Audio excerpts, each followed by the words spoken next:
Hello everyone, welcome to GGN. Today is Friday, June 29th, 2012, and I'm Darko. This is my website, ggnonline.com. There's a poll up there, you can check on it and vote how long until a drone kills the first American on American soil. So far, the majority are saying within the next year, followed by the next 2 years.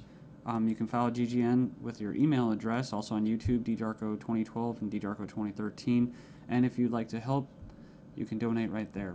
So, and there's also a little news archive there. So, I'm ready to go here, and we're going to cover the economy. And the biggest news, of course, is Obamacare approved. It was kind of shelved for a while there, and now it's back from the dead. So, and a little bit of eugenics, because you have financial warfare, and then you have social warfare, you have eugenics, and it kind of all just is immersed, right, in the same global agenda.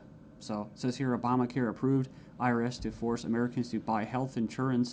It says it's a victory for Obama and a travesty for the middle class. The Supreme Court upheld Obama's health care mandate, empowers the IRS to begin to regulate America's health care by 2014. Expect IRS thugs armed with shotguns knocking at your door to fine you almost $700 a person or $2,000 per household for failure to purchase health insurance. If you fail to pay the outrageous fine, expect to be sued by the IRS. It says here that revised healthcare laws remove the penalty of almost $250,000 in imprisonment up to 5 years. It says here this ruling allows the federal government to force citizens to enter a contract with private corporations to buy health insurance. This is happening just days before the 4th of July, when Americans won its independence from British tyranny, and now we face the same tyranny today. It says here by 2014, all Americans will have to submit or face being fined and sued by the Internal Revenue Service.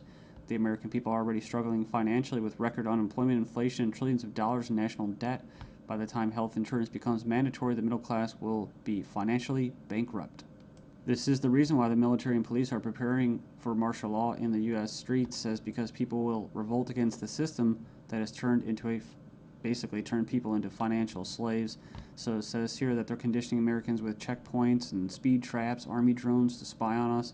We're going to cover all this, rolling out the tanks and putting military goons on residential streets to prepare us for what is to come in the future. It says here the Bilderberg Group discussed in Spain about wanting to level America into a third world impoverished nation where we're all poor under world government dictatorship. It says here soon the Americans' standard of living will drop significantly, and it won't just be the standard of living, it will be their age of death, right? Their basically the average lifespan. It says here services will be cut. We're going to get into that too, death pathway and stuff like that.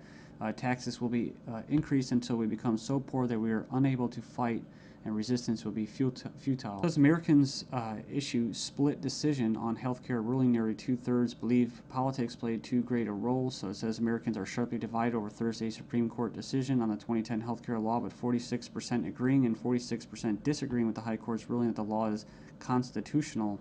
Then you have from the Daily Bail, Obamacare complicated. Check out the flow chart. And yeah, there's our buddy, the IRS, right there. But it's just a god-awful mess. And you have Secretary of Health and Human Services in the middle. All these different vested interests, all these different bureaucracies. And the biggest invested interest that helped write the bill was the insurance companies. And they're the ones that are going to basically, how could you say, not profit. Well, they will profit, but they're going to get the best advantage from this, right? And if you would like an anarchist perspective on the whole Obamacare thing, I think Stefan Molyneux did a pretty good analysis of this. I think he held back a lot. I think he's gone over it and made his point so many times, his argument, that he was actually kind of just laid back about it. So it's kind of nice. It's 18 minutes, not too long. The truth about Obamacare, yes, it's even worse than you think. And right here in the description, he puts in there the 6 facts that he presents in his argument. So fact 1, there is no law in the U.S. anymore. Basically what he's saying is that if they could just do anything, then there's no law, right? And it's tricky because, in quote, in a stateless society, there would be what? No law. Well, there would still be common law. See, this isn't common law. This is political law. That's why you have pigs, political law enforcement, and the like that are going to be enforcing this, federal agents and that. So in other words, what he's saying is that you might as well just have no government, because right here you have a dictatorship with, quote, laws, right? They have laws that basically write in a dictatorship. So we have here Obamacare is an admission that all previous government healthcare programs have failed. So, and this is true. I remember the recording, about Nixon and stuff like that, getting people on Medicaid. It doesn't really matter whether it's good or not. And in fact, costs have already doubled from initial estimates, and that's usually how it works. As soon as this gets closer to fruition, oh yeah, some hidden costs. Sorry, guys. Fact 4, 70% plus of healthcare issues result from individual choice.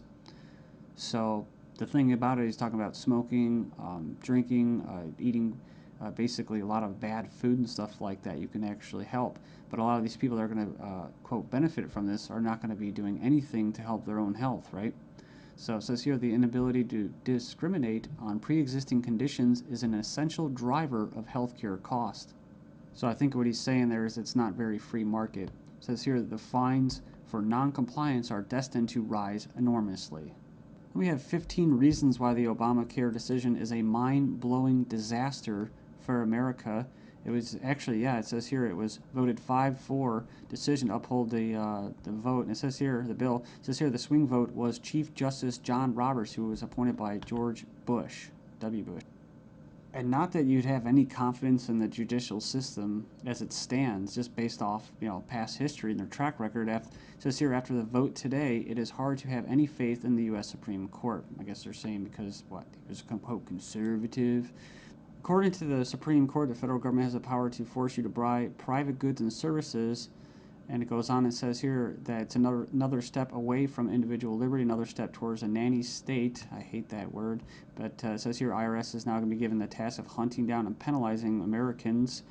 And it says here, in fact, the Obama administration has given the IRS $500 million extra outside the normal appropriation process to help them enforce the provisions of Obamacare they're in charge of overseeing. It imposes more than 20 new taxes on the American people. And you can click the link there. If you click the title of this article, you can find it and check it out. So it says here, number 5, an attempt to control costs and promote efficiency. Obamacare limits the treatment options that doctors and patients can consider. In other words, the death pathway, right? The British system, this is likely to result in a decrease in life expectancy. That's what I was talking about in the United States in the beginning of this video. So yeah, it's going to send health insurance premiums soaring, especially for younger Americans. And, it's going to crush small businesses, as they say. And number 9, Obamacare is going to make the emerging doctor shortage in America a lot worse. So hundreds of thousands of doctors are leaving the medical profession because of this. It says here it's already forced the cancellation of dozens of doctor-owned hospitals.